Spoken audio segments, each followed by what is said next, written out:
Bismillahirrahmanirrahim. Assalamualaikum warahmatullahi wabarakatuh. Innal hamdalillah nahmaduhu wa nasta'inuhu wa nastaghfiruh wa na'udzu billahi min shururi anfusina wa min sayyiati a'malina.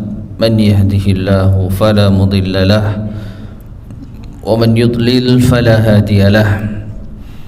Wa asyhadu an la ilaha illallah wahdahu la syarika lah wa asyhadu anna Muhammadan abduhu wa rasuluh.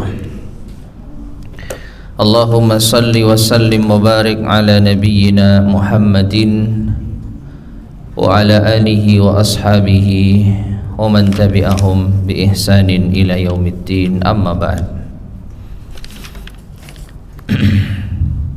Ma'asyiral muslimin rahimani wa rahimakumullah. Alhamdulillah, kita lanjutkan kembali kajian kita membahas kitab Taisirul Karimir Rahman fi Tafsiri Kalamil Mannan yang disusun oleh Syekh Abdurrahman Ibn Nasir As-Sa'di rahimahullahu ta'ala.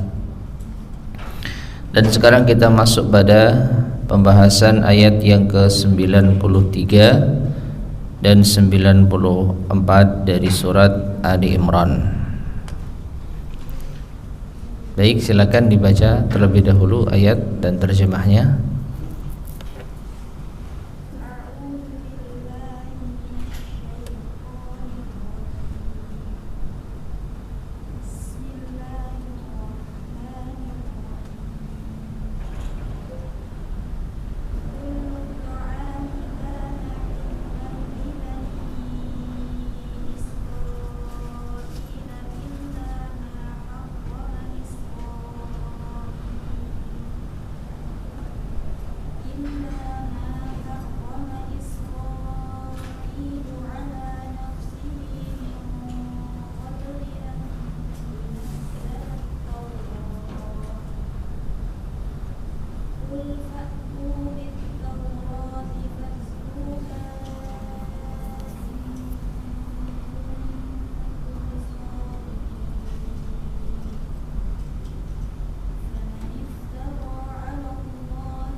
Silakan terjemahnya.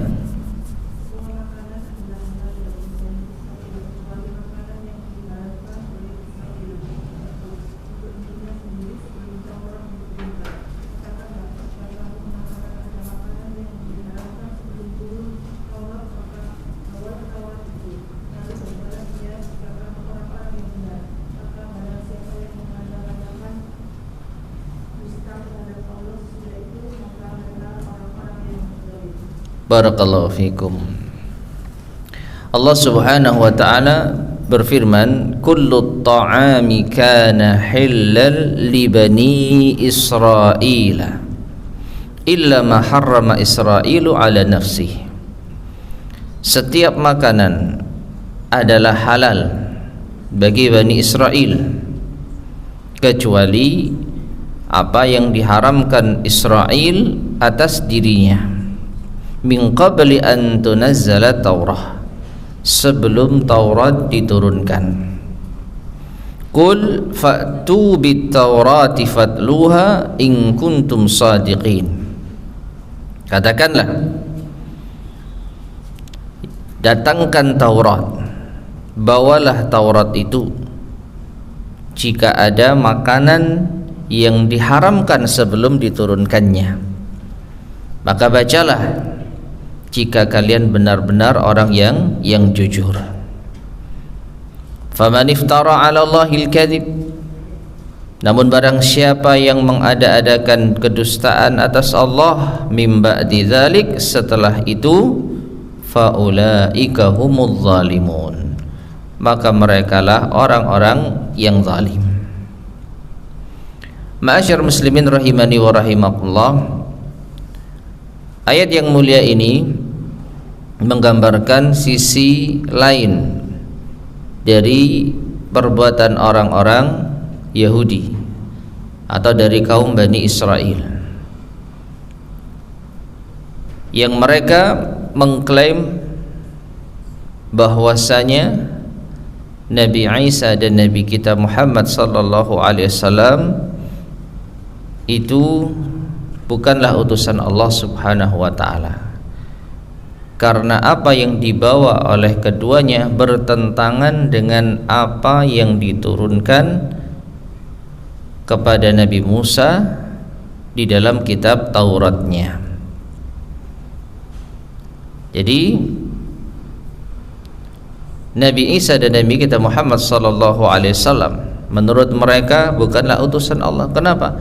Karena mereka membawa syariat yang berbeda dengan syariat yang diturunkan Allah kepada Nabi Musa. Karena betapa banyak hal-hal yang dihapus dari ajaran yang ada di dalam Taurat. Maka Allah Subhanahu wa taala menjelaskan, ya, jangan jauh-jauh antara Nabi Isa dan Nabi Muhammad SAW bagaimana terkait dengan Taurat. Bahkan di dalam Taurat itu sendiri telah mengharamkan apa yang dulu dihalalkan bagi kalian. Jadi kesimpulannya mereka itu menolak adanya nasikh dan mansukh. Ada syariat yang menghapus dan ada syariat yang dihapus. Sebagaimana nanti akan kita baca penjelasan dari al-mu'allif rahimahullah ta'ala. Ya. Jadi mereka menentang Nabi Isa dan Nabi Muhammad SAW karena banyak menghapus syariat sebelumnya. Karena mustahil syariat itu saling menghapus antara yang satu dengan yang lain. Maka justru Allah ingatkan, baca di dalam Taurat apa yang telah diharamkan oleh Allah sebelum diturunkannya Taurat, maka akan ada perubahan dan itu bisa kalian terima. Dulu dihalalkan, kemudian Taurat diturunkan, kemudian jadi haram, itu bisa kalian terima. Lalu mengapa kalian tidak bisa menerima adanya syariat yang diturunkan kepada Nabi Isa dan Nabi Muhammad SAW yang berbeda dengan syariat kalian sebelumnya? Dan perbedaan itu hanya perbedaan kecil, ya, dalam perincian syariat halal haram, bukan perbedaan prinsip agama. Baik, kita baca penjelasan dari al-mu'allif rahimahullahu ta'ala. Beliau mengatakan min jumlatil umur, di antara perkara-perkara allati qadaha fiha al-yahudu bi nubuwwati Isa wa Muhammadin sallallahu alaihi wasallam. Di antara perkara-perkara yang orang-orang Yahudi mencela, mengkritik kenabian Nabi Isa dan Nabi Muhammad sallallahu alaihi wasallam, annahum za'amu, bahwasanya mereka mengklaim anna naskha batilun, bahwasanya nasakh itu batil. Ada syariat yang dihapus itu batil.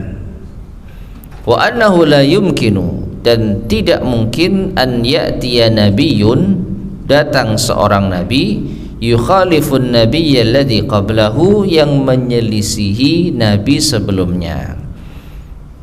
Jadi menurut akal mereka, nabi yang Allah utus setelahnya tidak mungkin menyelisihi syariat nabi sebelumnya dalam semua perkara. Ya. Jadi gambarannya enggak mungkin nabi yang Allah utus setelahnya mengharamkan sesuatu yang dihalalkan pada nabi sebelumnya, atau sebaliknya. Gak mungkin nabi yang setelahnya menghalalkan sesuatu yang diharamkan pada nabi sebelumnya. Itu menurut mereka. Fakadzabahumullahu bi amrin ya'rifunahu, maka Allah mendustakan klaim mereka dengan perkara yang mereka ketahui. Fa innahum ya'tarifun, maka sesungguhnya mereka orang-orang Yahudi mengakui bi anna jami'at ta'am, bahwa seluruh makanan qabla nuzulit Taurah, sebelum diturunkannya Taurat, kana halalan li Bani Israel, itu halal bagi Bani Israel. Seluruh makanan sebelum diturunkannya Taurat, sebelum diutusnya Nabi Musa alaihissalam, itu halal, ya, illa asya'an yasiratan, kecuali hanya sedikit, harramaha Israilu, yang diharamkan oleh Israel, wa huwa Yaqub alaihissalam, ya, dan Israel sendiri adalah Nabi Yaqub alaihissalam, ala nafsih, atas dirinya, wa mana'aha iyyahu limaradin asabah, dan Nabi Yaqub sendiri, Israel sendiri, itu tidak memakannya karena sakit yang menimpanya. Jadi ia haramkan makanan tertentu atas dirinya karena sakit yang menimpanya. Ya, jadi kesimpulannya, seluruh makanan itu halal sebelum diturunkannya Taurat. Summa inna Taurata fiha minat tahrimat, kemudian sesungguhnya Taurat di dalamnya terdapat pengharaman-pengharaman, allati nasakhat, yang menghapuskan, maka nahillan qabla dzalik syai'un katsir, menghapus apa yang sebelumnya itu halal, dan itu banyak sekali, dan itu banyak sekali. Jadi sebelum diturunkannya Taurat banyak makanan yang halal, setelah diturunkannya Taurat banyak makanan yang diharamkan, dan mereka menerimanya. Orang-orang Yahudi menerimanya, Bani Israel menerimanya. Jadi nggak ada masalah. Dulu halal, setelah diturunkan Taurat, setelah diutus Nabi Musa jadi haram. Mereka terima. Ya, jadi mereka dalam kondisi ini menerima adanya perubahan syariat, penghapusan sebagian hukum. Kullahum, maka katakan kepada mereka, in ankaru dzalik, kalau mereka mengingkari adanya nasakh, penghapusan hukum oleh Nabi setelahnya atas sebagian hukum yang ada pada Nabi sebelumnya. Dalam hal ini hukum yang ada pada Nabi Isa dan Nabi Muhammad yang mungkin berbeda dengan hukum yang ada pada Taurat. Kalau mereka mengingkari hal itu, maka fa'tu bit Taurah, datangkan Taurat, fatluha, bacakan, in kuntum shadiqin, jika kalian benar-benar jujur. Maknanya apa? Baca di dalam Taurat, adakah makanan yang diharamkan sebelum diturunkannya Taurat? Tidak ada. Hampir semuanya halal, kecuali sedikit, itu pun karena sakit. Nabi Yaqub tidak bisa makan sebagian makanan karena sakit yang menimpanya, dan itu untuk dirinya. Itu bukan, ya, hukum yang umum bagi umatnya, itu hanya bagi dirinya. Ya, anggaplah itu semacam alergi, makanya saya nggak boleh makan itu. Tapi untuk umatnya yang tidak alergi nggak ada masalah. Nah, ada nggak di dalam Taurat yang diharamkan sebelumnya? Nggak ada. Baru setelah Allah turunkan Taurat, jadilah beberapa makanan itu haram, dan kalian bisa menerimanya. Lantas mengapa kalian tidak bisa menerima syariat yang datang dari Nabi Isa dan Nabi Muhammad SAW dengan alasan nggak mungkin ajaran Nabi saling bertentangan satu dengan yang lain? Ya. Nah, biza'mikum annahu la naskha wa la tahlila wa la tahrima, karena klaim kalian tidak ada nasakh, tidak ada penghalalan dan tidak ada pengharaman. Maknanya tidak ada perubahan. Enggak mungkin ada perubahan dalam syariat. Tidak mungkin ada perubahan hukum halal haram dalam syariat. Ya, maunya mereka apa? Hukum itu senantiasa sama. Dari dulu harusnya makanan yang halal ya halal, tidak akan mungkin diharamkan, dan yang haram juga haram, tidak akan mungkin dihalalkan. Ini maunya mereka. Ya, tapi ini hanya mereka berlakukan terhadap ajaran Nabi Isa dan Nabi Muhammad sallallahu alaihi wasallam. Tapi apa yang ada pada Taurat yang telah mengharamkan makanan mereka sebelumnya, itu tidak mereka permasalahkan. Ya, maka bacalah Taurat. Wa hadza min ablaghil hujaji, maka ini diantara hujjah yang paling nyata. An yahtajja 'alal insan, yaitu berhujjah pada manusia bi amrin yaquluhu, dengan perkara yang ia ucapkan sendiri, wa ya'tarifu bihi, yang ia akui sendiri, wala yunkiruhu, dan tidak ia ingkari.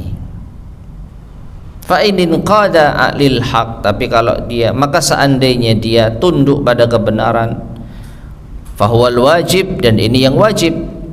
Wa in aba, tapi kalau dia menolak, dia enggan, walam yanqad ba'da hadzal bayan, dan tidak tunduk, tidak patuh setelah penjelasan ini, tabayyana kadzibuhu, maka jelaslah kedustaannya, waftira'uhu, mengada-ada, wa zulmuhu, dan zalim, wa butlanu ma huwa alaih, dan batilnya apa yang menjadi klaim mereka. Wa huwal waqi'u minal yahud, dan inilah realita yang ada pada orang Yahudi. Taib, ma'asyar muslimin rahimani wa rahimakumullah. Jadi kedustaan mereka, sikap mengada-adanya mereka yang sudah sangat jelas ini tetap mereka pertahankan. Jadi mereka memang tidak punya malu, sudah tahu dusta tetap tidak mengakui. Ya, sudah tahu mereka mengada-ada tetapi tetap tidak malu untuk mempertahankannya. Maka Allah Subhanahu wa taala mengancam mereka, faman iftara 'ala Allahil kadzib min ba'di dzalik fa ulaika humudz zalimun, maka siapa yang mengada-adakan kedustaan atas Allah, ya, jadi ini kedustaan atas Allah. Kenapa? Karena Allah Subhanahu wa taala tidak membeda-bedakan dalam masalah syariat. Di zaman sebelum diturunkannya Taurat memang ada atau memang banyak makanan yang dihalalkan, tapi setelah diturunkan Taurat baru diatur ini haram, ini haram, ini haram. Ya, demikian pula di zaman Nabi Isa mungkin ada perubahan sebagian makanan atau sebagian hukum. Dulu di zaman Nabi Musa boleh, sekarang di zaman Nabi Isa nggak boleh. Demikian pula disempurnakan dengan syariat yang diturunkan kepada Nabi Muhammad SAW. Ya, dulu makanan di zaman Nabi Musa dan di zaman Nabi Isa boleh, sekarang tidak boleh. Ya, maka tidak ada masalah dengan perubahan hukum. Tidak ada masalah dengan perubahan sebagian syariat. Itu pun hanya masalah cabang agama, dalam artian bukan masalah prinsip, bukan dalam masalah usul, bukan dalam masalah tauhid, bukan dalam masalah iman terhadap hari kebangkitan, bukan dalam masalah ketuhanan, bukan dalam masalah kerasulan. Kalau itu tidak akan mungkin berbeda. Tapi perincian syariat, halal haram, makanan minuman, ya, hukum-hukum tertentu sangat mungkin terjadi perubahan sesuai dengan hikmah Allah. Allah yang tahu kenapa di zaman dulu diharamkan sekarang halal, kenapa dulu dihalalkan sekarang haram. Allah yang maha tahu, kita tidak bisa menjangkau dengan akal. Ya, demikian pula dalam masalah kiblat. Masalah kiblat, dulu menghadap ke arah Baitul Maqdis, sekarang menghadap ke arah Ka'bah. Allah yang maha tahu hikmahnya. Kita hanya tinggal mentaati perintahnya. Nah, orang-orang Yahudi mengingkari Nabi Isa dan Nabi Muhammad karena alasannya syariatnya beda. Ya. Syariatnya berbeda. Tidak mungkin Allah mengutus Rasul, mengutus Nabi yang syariatnya berbeda. Padahal Nabi mereka sendiri, Nabi Musa alaihissalam, dan kitab mereka sendiri Taurat telah merubah beberapa perkara sebelum diturunkannya Taurat. Tapi mengapa kalian bisa menerimanya? Ya, harusnya kalian tidak menerima Taurat, tidak menerima Nabi Musa, karena telah merubah hukum sebelumnya. Ya. Nah, ini sangat jelas. Apa alasan kalian lagi? Setelah keterangan yang sangat jelas ini, jika kalian tidak memiliki jawaban dan keterangan lagi, maka wajib bagi kalian untuk kembali. Jika kalian orang-orang yang jujur. Tapi kalau kalian terus mengada-ada, mempertahankan kedustaan, maka kalianlah orang yang zalim. Wallahu a'lam bishawab. Baik, ayat selanjutnya, qul sadaqallah fattabi'u millata Ibrahim hanifa wa ma kana minal musyrikin.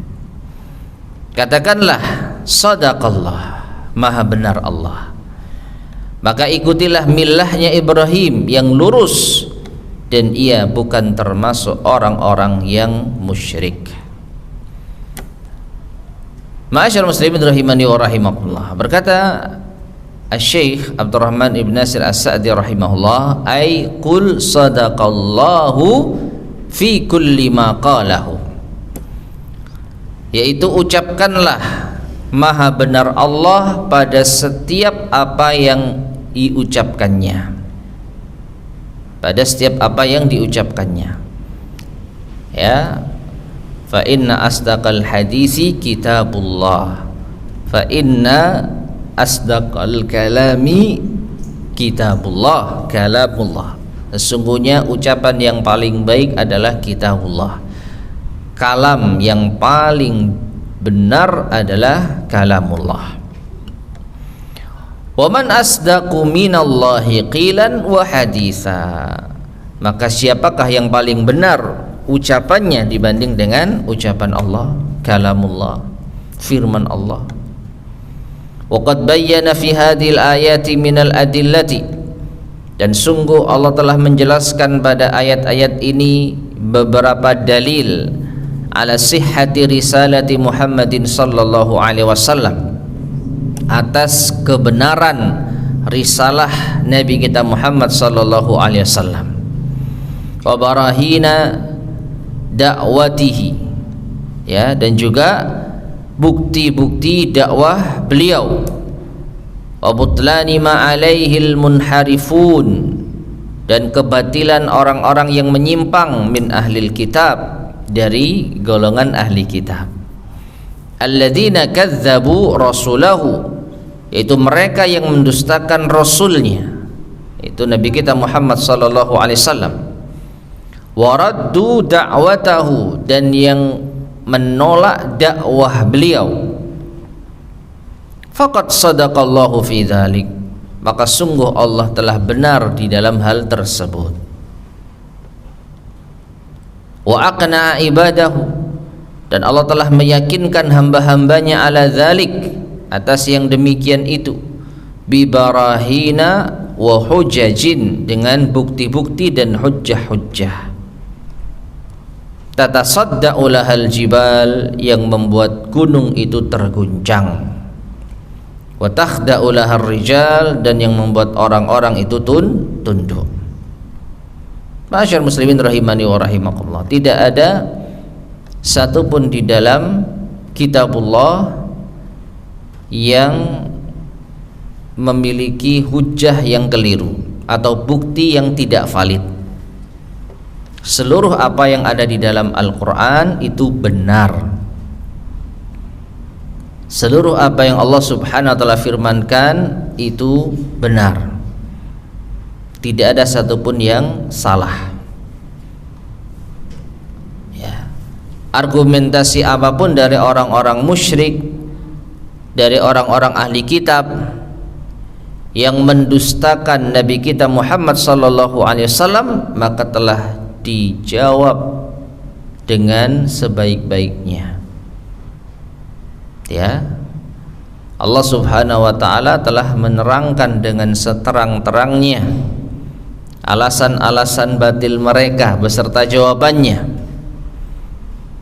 sehingga tidak ada satupun keraguan di dalam Al-Qur'anul Karim. Qul sadaqallah, katakan maha benar Allah. Fata'ayyana inda dzalik, maka jelaslah pada hal yang demikian itu, ala nasi kullihim, bagi manusia seluruhnya, ittiba'u millati Ibrahim. Ya, untuk apa? Mengikuti agamanya Ibrahim. Min tauhidillahi wahdah, berupa mentauhidkan Allah semata. La syarikalah, tidak ada sekutu baginya. Wa tasdiqi kulli rasulin, dan membenarkan setiap rasul arsalahullahu, yang telah Allah utus. Wa kulli kitabin, dan membenarkan seluruh kitab anzalahu, yang Allah turunkan. Wal i'radu, dan juga berpaling anil adyanil batilatil munharifah, dari agama-agama yang batil dan menyimpang. Ya, jadi Allah Subhanahu wa taala telah menurunkan ayat-ayatnya dan mengutus rasul-rasulnya untuk menyeru kepada umat agar mengikuti agamanya Nabi Ibrahim alaihissalam yang berisi tentang tauhid, yang memperingatkan tentang syirik. Maka tidak ada satupun yang meleset. Fa inna Ibrahimah, maka sesungguhnya Nabi Ibrahim, kana mu'ridan an kulli ma yukhalifu tauhid, beliau mengingkari apa yang menyelisihi tauhid. Seluruh atau segala hal yang menyelisih tauhid, maka beliau berpaling darinya.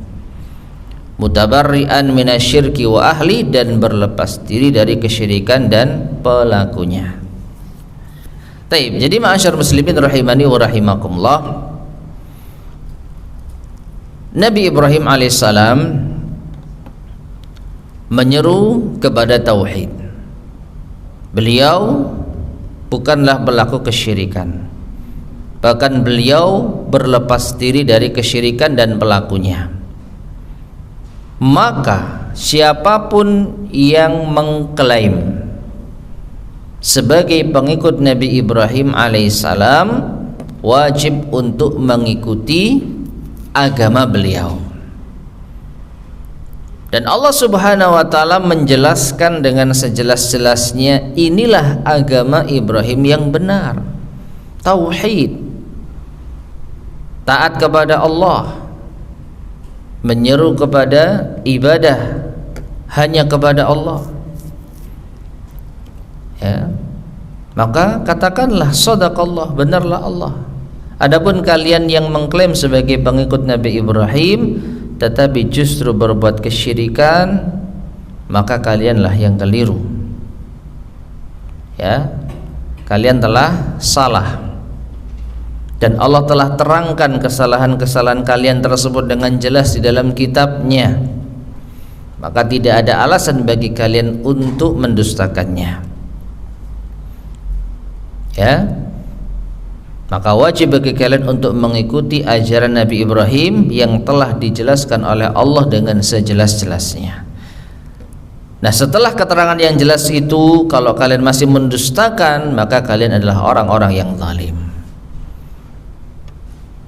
Ya, kalian hanya mengaku sebagai pengikut Ibrahim secara lisan dan pengakuan, tetapi secara pengamalan dan keyakinan jauh dari ajaran Ibrahim alaihissalam. Dan Allah tegaskan bahwa Nabi Ibrahim wa ma kana minal musyrikin, beliau bukan termasuk orang-orang musyrik. Ya, beliau tidak seperti kalian yang menyekutukan Allah Subhanahu wa taala. Nabi Ibrahim bebas dari kesyirikan dan pelaku-pelakunya. Allahu a'lam bishawab. Taib. Kita lanjutkan ayat berikutnya, ayat 96 97. Silakan dibaca.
Barakallahu fikum.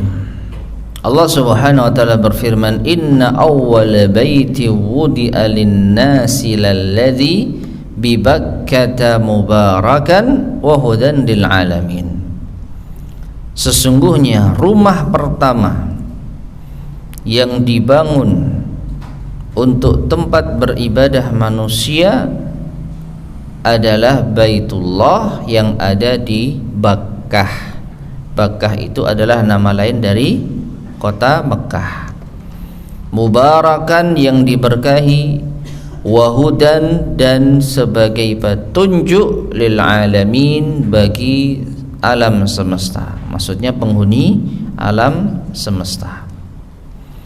Fihi ayatum bayyinat, di dalamnya terdapat tanda-tanda yang jelas, yang nyata. Maqam Ibrahim, di antaranya maqam Ibrahim, yaitu tempat berdirinya Nabi Ibrahim ketika membangun Ka'bah. Wa man dakhalahu kana amina, maka siapa yang masuk ke Baitullah dia aman. Walillahi 'alan nasi hijjul baiti man istata'a ilaihi sabila, dan wajib bagi manusia untuk mengerjakan haji untuk Allah bagi siapa yang mampu menempuh perjalanannya. Wa man kafara, tapi siapa yang kufur mengingkari kewajiban haji, fa innallaha ghaniyyun 'anil alamin, maka sungguh Allah Maha Kaya. Allah tidak butuh dari alam semesta. Taib ma'asyar muslimin rahimani wa rahimakumullah, ayat ini ayat yang sangat jelas menunjukkan tentang keutamaan Ka'bah. Ya, bahkan Allah Subhanahu wa taala sebutkan bangunan pertama yang dibangun untuk beribadah manusia adalah Ka'bah. Dibangun oleh Nabi Ibrahim alaihi assalam beserta putranya Ismail. Dan ini jauh sebelum adanya Baitul Maqdis. Jauh sebelum adanya Baitul Maqdis.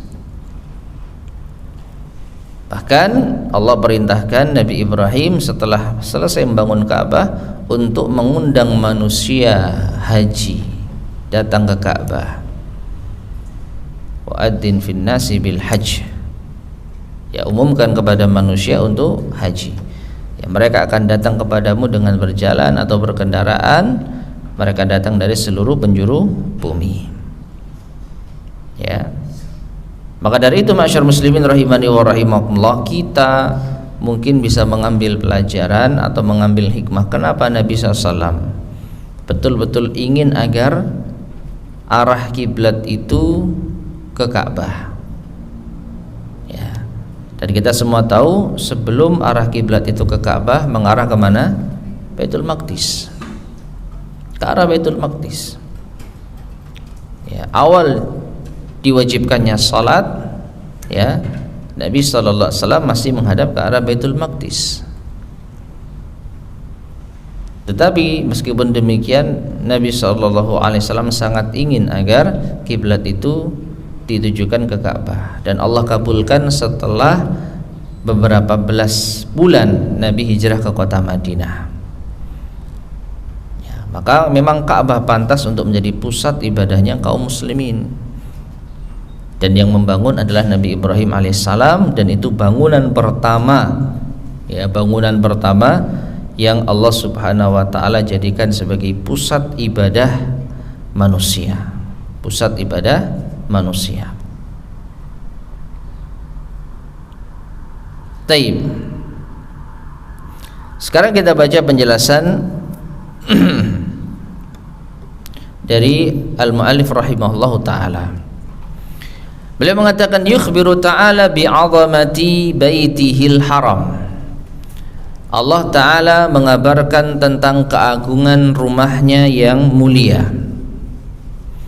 Wa annahu awwalul buyut, bahwasanya Baitullah adalah rumah pertama, bangunan pertama, allati wada'aha Allahu fil ard, yang Allah letakkan di bumi, li'ibadatihi, untuk beribadah kepadanya, wa iqamati zikrihi, untuk menegakkan zikirnya, maksudnya untuk manusia berzikir mengingat Allah, wa anna fihi minal barakat, dan bahwasanya di dalamnya terdapat keberkahan-keberkahan, wa anwa'il hidayat, terdapat berbagai macam petunjuk-petunjuk, wa tanawwu'il masalihi wal manafi'i lil alamin, dan berbagai macam kemaslahatan, manfaat bagi alam semesta, syai'un katsir, sangat banyak, wa fadlun ghazir,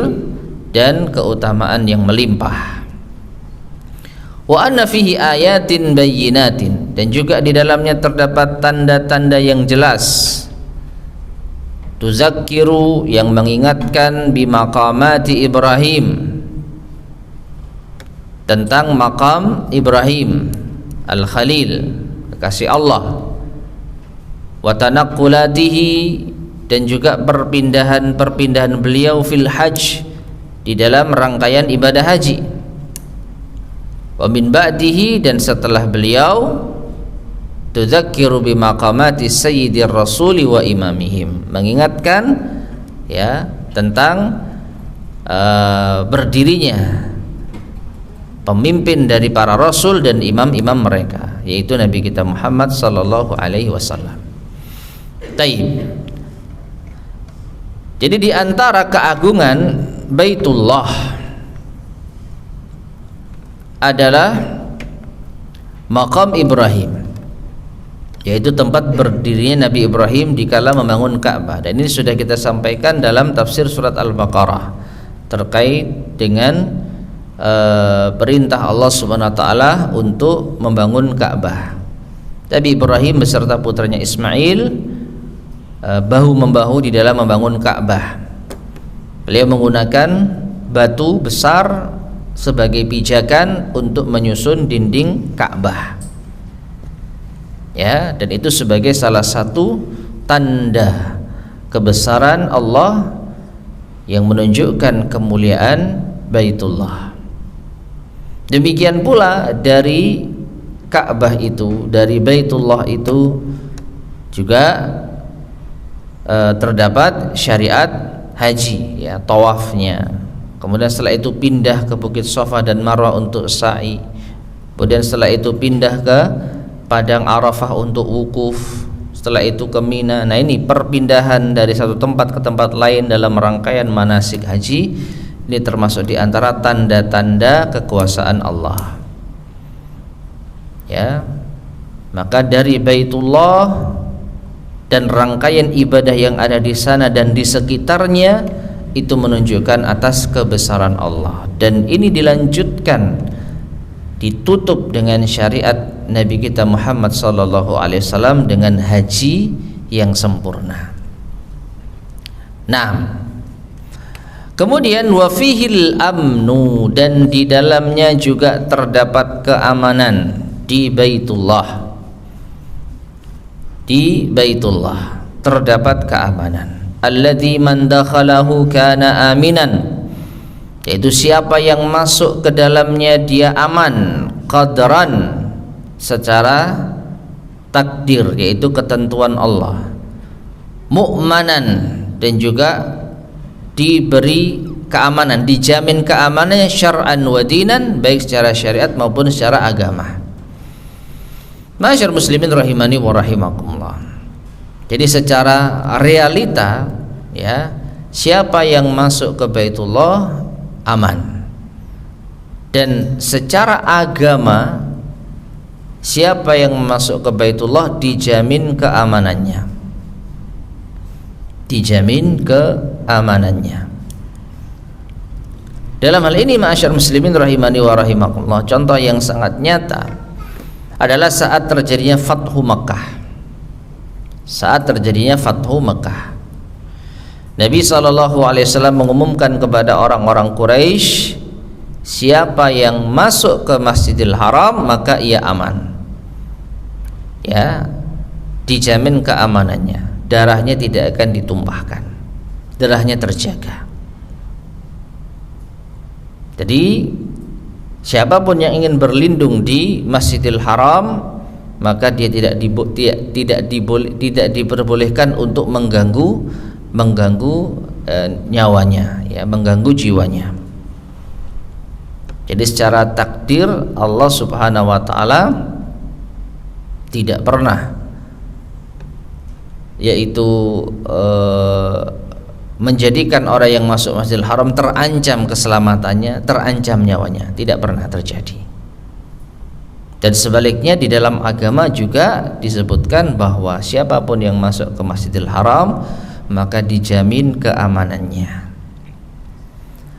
Naam, falamma tawaha ala hadhil umur, maka ketika ketika mengandung perkara-perkara ini, allati hadhihi bimujmalatiha, yaitu yang secara umum, perkara-perkara yang jelas, ya, kandungannya secara umum, wa taksuru tafsilatuha, dan banyak perincian-perinciannya, aujaballahu hajjahu, maka Allah wajibkan haji alal mukallafin, bagi orang-orang yang mukallaf, yang dibebani syariat, al mustati'ina ilaihi sabila, yang mampu menempuh perjalanannya. Wa huwa alladhi yaqdiru 'alal wusuli ilaih, yaitu siapa yang mampu untuk mencapainya, siapa yang mampu untuk datang ke sana, bi ayyi markubin, dengan segala kendaraan, yunasibuhu, yang sesuai, wazadin, dengan segala bekal, yatazawwaduhu, yang bisa ia bawa, ya, walihada, karenanya ata bihadzal lafzi, Allah datang dengan lafaz ini, alladzi yamkinuhu tatbiquhu, yang memungkinkan untuk diterapkan, ala jami'il markubat, dengan segala macam bentuk kendaraan, al hadisah, yang ada, yang sekarang ada, wallati satahdus, dan akan datang, ya, dan yang akan datang. Artinya perintah Allah apa? Siapa yang mampu, man istata'a ilaihi sabilan, wajib bagi haji siapa yang mampu datang ke sana. Jadi Allah tidak menentukan pakai apa, harus dengan apa, ya, yang penting bisa datang dengan cara yang aman dan dibenarkan, maka wajib. Berarti kalau tidak mampu datang dengan cara yang aman dan dibenarkan, jadi nggak wajib. Termasuk diantaranya saat ini, ya, kita tidak bisa sembarangan datang ke sana, harus ada dokumen-dokumen yang dilengkapi, ya, secara legal, menunjukkan kalau kita ke sana ilegal, ya berarti sebenarnya belum wajib bagi kita. Terlepas dari apakah hajinya sah atau tidak ini pembahasan lain ya. Karena haji ya syarat atau rukunnya selama terpenuhi maka sah. Tapi ketika sampai di sana dengan cara yang melanggar, nah disitulah mungkin ada sedikit permasalahan ya. Nah dari sini ma'asyar muslimin rahimani wa rahimakumullah, hikmah Allah subhanahu wa ta'ala jadikan Baitullah itu tempat yang aman agar apa? Agar siapapun yang bisa mencapainya, siapapun yang bisa mendatanginya itu bisa tenang di dalam beribadah ya. Bayangkan kalau tempat ibadahnya tidak aman, maka akan membuat tidak tenang. Maka Allah jamin keamanan di Baitullah, Allah jamin keselamatan di Baitullah agar apa? Agar kita bisa beribadah dengan tenang. Taib. Wa hada min ayatil Qur'an, dan ini diantara ayat-ayat Al-Qur'an, haitsu kanat ahkamuhu, di mana hukum-hukumnya salihatan itu benar likulli zamanin wa kulli halin, di setiap zaman dan di setiap keadaan. Wala yumkinu salahu tamu biduniha, tidak mungkin kebaikan yang sempurna tanpa adanya ini, tanpa adanya ayat-ayat Al-Qur'an ini. Faman adzana lidzalik, maka siapa yang tunduk pada yang demikian itu, wa qama bihi, dan menunaikannya, fahuwa minal muhtadin al mu'minin, maka ia termasuk orang-orang yang mendapat hidayah, orang-orang yang beriman. Wa man kafara, tapi siapa yang kufur, falam yaltazim hajja baitihi, tidak yaitu berpegang teguh dengan haji ke Baitullah, maksudnya dia tidak merasa haji itu wajib, fahuwa kharijun aniddin, maka dia bisa keluar dari agama. Wa man kafara, dan siapa yang kufur, fa innallaha ghaniyun 'anil alamin, maka Allah Maha Kaya, tidak butuh pada alam semesta. Allah enggak butuh orang-orang yang ya tidak merasa haji itu wajib. Taib, ma'asyar muslimin rahimani wa rahimakumullah. Jadi dua ayat yang mulia ini sekali lagi menunjukkan tentang keutamaan Baitullah. Rumah pertama, bangunan pertama yang dibangun sebagai tempat atau sebagai pusat ibadah manusia adalah Baitullah. Ya, sejak zaman Nabi Ibrahim alaihissalam hingga akhir zaman nanti. Meskipun pernah ternoda, ya, di zaman jahiliyah Baitullah sempat ternoda. Namun Allah Subhanahu wa taala tetap menjamin keamanan bagi siapapun yang masuk di sana. Jadi sejahiliyahnya masyarakat jahiliyah, maka tidak ada yang namanya pertumpahan darah di sana. Mereka menjaga kesucian Baitullah. Mereka menjaga kemurnian Baitullah. Bahkan mungkin kita pernah mengetahui sejarah tentang renovasi Ka'bah 5 tahun sebelum Nabi kita Muhammad sallallahu alaihi wasallam diutus menjadi Rasul. Jadi saat Nabi berusia 35 tahun terjadi renovasi Ka'bah. Karena dinding Ka'bah sudah mulai keropos, ya, sudah mulai tergerus banjir, ya, dan juga barang-barang yang ada di dalam Ka'bah itu sering dicuri, ya, maka perlu direnovasi, ditinggikan dan seterusnya. Nah, di antara bentuk pemulihan mereka terhadap Ka'bah apa itu? Mereka tidak memperbolehkan harta haram ikut di dalam pembangunan Ka'bah. Nggak boleh ada hasil riba, tidak boleh ada upah pelacuran, tidak boleh ada uang haram, hasil nipu, hasil korupsi misalkan, nggak boleh masuk di sana. Ya, oleh karenanya apa? Terbatas dana mereka. Nah, di antara dampak terbatasnya dana mereka, jadilah bangunan Ka'bah itu tidak sempurna. Bagaimana itu? Mereka tinggalkan Hijr Ismail tidak ditinggikan. Jadi bangunan Ka'bah yang asli itu full dinding sampai Hijr Ismail itu dinding ya. Jadi bukan bentuk kotak yang di dinding saja,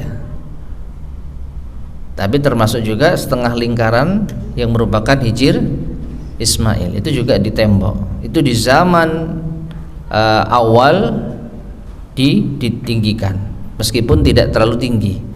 Nah, ketika direnovasi mereka hanya mampu meninggikan bagian Ka'bahnya saja, bagian kotaknya saja. Karena kehabisan dana halal, maka mereka tinggalkan Hijr Ismail tidak ditinggikan. Nah, itulah kisahnya kenapa Hijr Ismail tidak tinggi.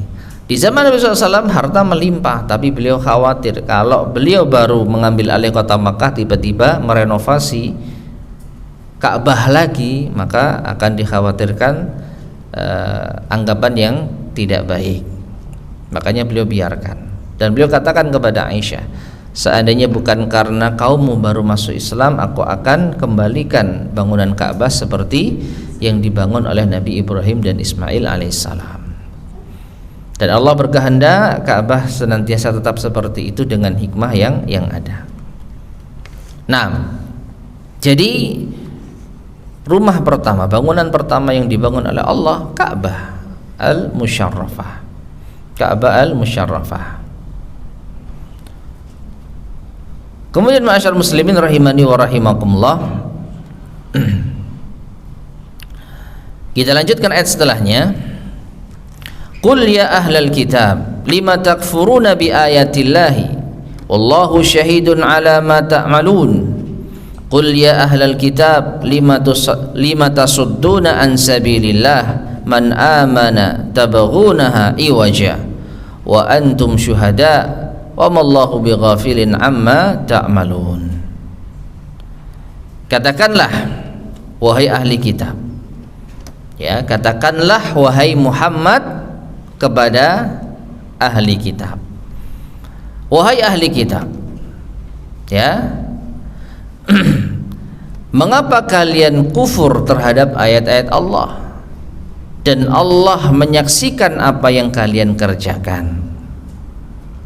Katakanlah wahai Muhammad, wahai ahli kitab, mengapa kalian halang-halangi manusia dari jalan Allah, itu orang-orang yang beriman, dan kalian menghalanginya untuk menjadikannya bengkok. Kalian menghendaki ya orang-orang itu menjadi bengkok, sedangkan kalian menyaksikannya. Dan tidaklah Allah itu lalai atas apa yang kalian kerjakan. Ma'asyar muslimin rahimani wa rahimakumullah, lagi-lagi peringatan terhadap ahli kitab. Allah perintahkan Nabi kita untuk memberikan peringatan kepada ahli kitab, dan tidak bosan-bosan Nabi kita Muhammad sallallahu alaihi wasallam memperingatkan mereka dengan segala hal yang telah mereka perbuat. Maka tidak pernah Nabi itu tidak mengingatkan, ya, selalu mengingatkan. Di antara yang Nabi SAW ingatkan kepada mereka adalah mengapa kalian kufur kepada ayat-ayat Allah, padahal kalian ya, dan Allah itu menjadi saksi atas perbuatan kalian. Allah menyaksikan perbuatan kalian. Jadi ini kalau kita lihat sejak awal Nabi kita Muhammad SAW diutus oleh Allah, maka banyak sekali hal-hal yang diingkari oleh ahli kitab. Yang paling utama tentu saja menolak Nabi kita Muhammad sallallahu alaihi wasallam, padahal itu ada di dalam kitab mereka. Padahal mereka mengenal Nabi kita lebih dibandingkan mengenal anak-anak mereka, dan Allah mengetahui itu semua. Jadi mengapa kalian ya kufur kepada ayat-ayat Allah, kalian ingkari ayat-ayat Allah? padahal Allah menjadi saksi bagi kalian. Demikian pula mengapa kalian halang-halangi manusia dari jalan Allah? Mengapa kalian halangi orang-orang yang beriman ke jalan Allah, lalu kalian inginkan mereka itu bengkok, kalian menginginkan mereka menyimpang padahal mereka sudah menuju jalan Allah Subhanahu wa ta'ala. Dan apapun yang kalian lakukan, Allah tidak akan lengah dan lalai dari perbuatan kalian. Baik, berkata Syekh Abdurrahman Ibn Nasir As-Sa'di rahimahullah, lamma aqama fi ma taqaddam al-hujaj ala ahli kitab, ketika Allah menegakkan hujjah-hujjah yang telah berlalu kepada ahli kitab, ma'annahum qabla dzalik, padahal sebelumnya mereka ya'rifuna an-nabiyya sallallahu alaihi wasallam, mengenal nabi kita sallallahu alaihi wasallam, kama ya'rifuna abna'ahum, sebagaimana mereka mengenal anak mereka, bahkan lebih mengenal nabi kita daripada mengenal anak mereka sendiri. Ini menunjukkan mereka sudah benar-benar persiapan untuk menyambut nabi, ya. Jadi mereka benar-benar siap di dalam menyambut Nabi. Karena apa? Mereka betul-betul mengenali sifat Nabi tersebut sebagaimana yang tercantum di kitab mereka. Ya. Kama ya'rifuna abna'ahum wabbakhal mu'anidina minhum, maka Allah mencela orang-orang yang menentang di antara mereka bikufrihim bi ayatillah, dengan kekufuran mereka terhadap ayat Allah. Jadi Allah Subhanahu wa ta'ala mengecam mereka karena mereka sebelumnya telah mengakui, telah meyakini akan diutusnya seorang nabi yang sudah mereka kenal sifat-sifatnya, tinggal mereka menjumpai sosoknya lalu mereka beriman, ya. Jadi tinggal satu langkah saja, melihat secara nyata, mencocokkan sifat-sifatnya, lalu beriman. Sesederhana itu. Tapi justru mereka mendustakan ayat Allah dengan alasan-alasan yang sudah kita sering sampaikan, karena hasad, karena iri, karena dengki, karena bukan dari golongan mereka, bukan dari Bani Israel, dan seterusnya. Maka Allah mengecam mereka atas kekufuran mereka terhadap ayat Allah. Ditambah lagi wasaddihim al-khalqa an sabilillah, mereka juga menghalangi makhluk, yaitu manusia, dari jalan Allah. Lianna awamahum taba'un li ulamaihim, karena orang-orang awam mereka mengikuti ulama mereka, ya. Jadi mereka bukan hanya mendustakan nabi kita, tapi mereka juga menyembunyikan nabi kita kepada umatnya. Maka mereka akan menanggung dosa umat mereka. Karena yang namanya orang awam itu mengikuti ulama. Wallahu ta'ala ya'lamu ahwalahum, maka Allah Subhanahu wa ta'ala mengetahui keadaan mereka. Jadi Allah Subhanahu wa ta'ala tahu betul apa yang mereka perbuat. Wa sayujazihim ala dzalik, dan Allah akan membalas mereka atas demikian itu, atammal jazai wa aufa, dengan balasan yang sempurna. Taib, ma'asyar muslimin rahimani wa rahimakumullah. Bagian terakhir dari penjelasan al-muallif rahimahullah ini diantara bagian yang paling penting, ya, yang bisa kita ambil pelajaran untuk kita. Jadi kisah tentang Bani Israel, kisah tentang orang-orang Yahudi yang sudah lampau, bukan berarti tidak bisa kita jadikan pelajaran untuk kita. Apa itu? Allah Subhanahu wa ta'ala tidak lalai atas apa yang kalian perbuat. Memang ayat ini terkait dengan perbuatan orang-orang Yahudi. Mereka menyembunyikan ilmu, mereka menyembunyikan kebenaran, mereka menghalangi manusia dari jalan Allah. dan Allah tahu perbuatan mereka. Nah, di antara hikmah Allah Maha mengetahui adalah Allah akan membalas setiap perbuatan mereka. Ini menunjukkan kepada kita, apapun yang kita sembunyikan dari manusia, Allah Maha tahu. Dan ketika Allah mengetahui perbuatan kita, maka Allah akan membalas setiap perbuatan kita.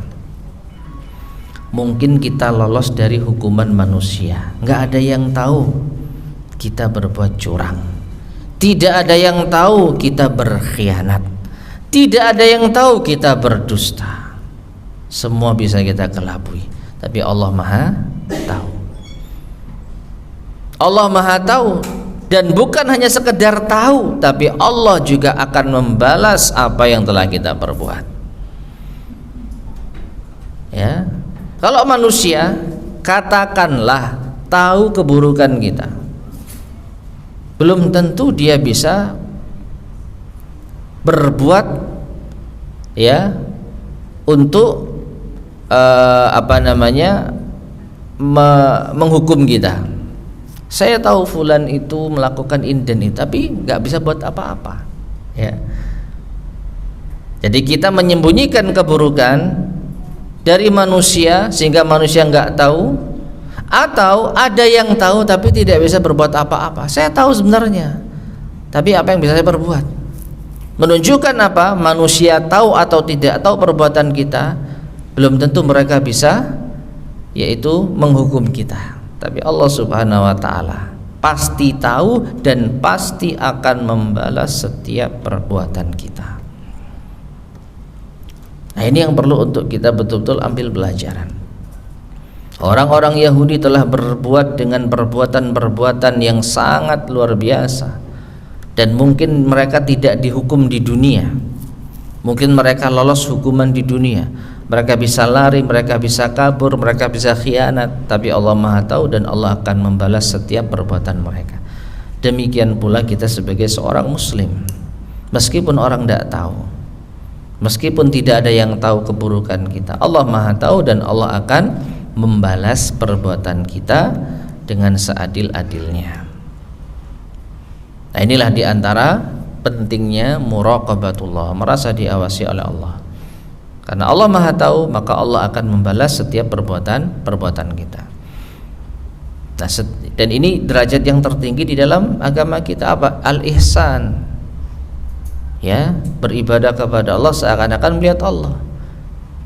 Jadi setiap gerakan kita senantiasa merasa diawasi oleh Allah. Kalau kita merasa diawasi oleh Allah, ini akan bisa mengurangi perbuatan-perbuatan dosa.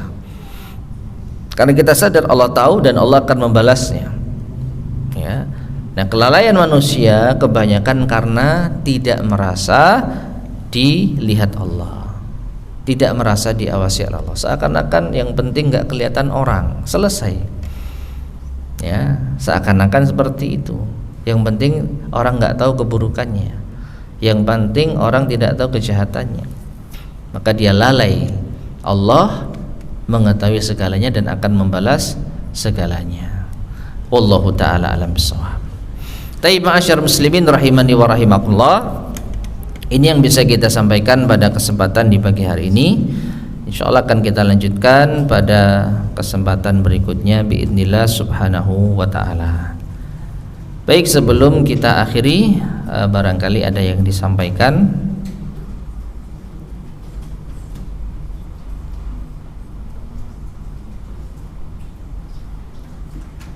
Baik, jika tidak ada, kita cukupkan sekian. Mudah-mudahan bermanfaat. Kurang lebihnya saya mohon maaf. Kita akhiri. Subhanakallahumma bihamdika asyhadu an la ilaha illa anta astaghfiruka wa atubu ilaik. Walhamdulillahirabbil alamin. Wassalamualaikum warahmatullahi wabarakatuh.